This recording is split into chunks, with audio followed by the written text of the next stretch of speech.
we're in Baku and we're going to make some Baku-style Kyata, which is some sweet Middle Eastern pastries. Into a bowl you need to add 520 grams of plain flour and 227 grams of butter, which you need to grate into the flour, and then you just need to mix them lightly together.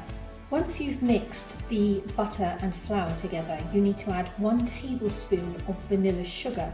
Well, that's what the recipe says anyway.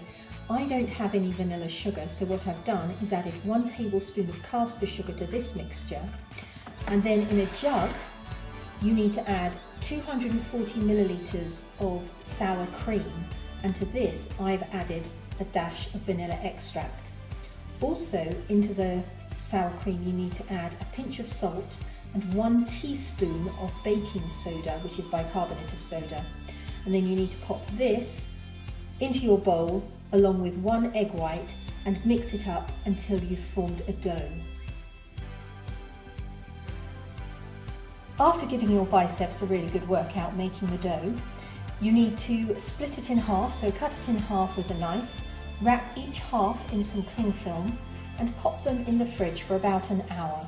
Whilst the pastry is in the fridge, you can make the filling.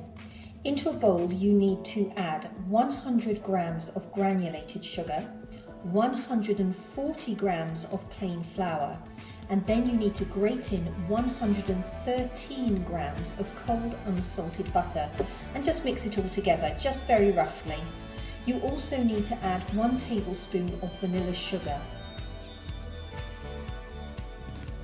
After an hour, you need to take 1/2 of the pastry out of the fridge and place it on a lightly floured surface to roll out.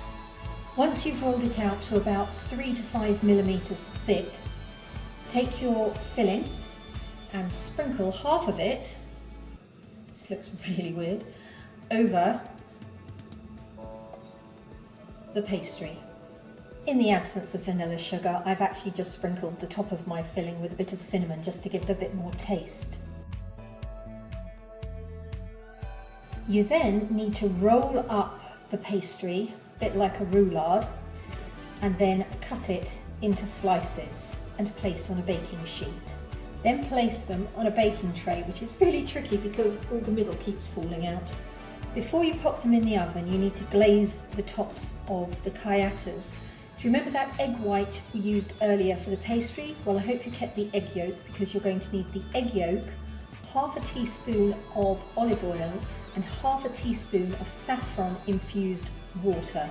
Mix it all together and then pop it over the top of your Kyatas. Trying desperately, I might just pour it actually, trying desperately not to. This is really difficult and really messy. Oh God, it looks awful. Oh! Then you need to pop them in the oven for 20 minutes. The oven needs to be on at 350 degrees Fahrenheit, which is 180 degrees Celsius, gas mark 4 or 160 degrees Fahr.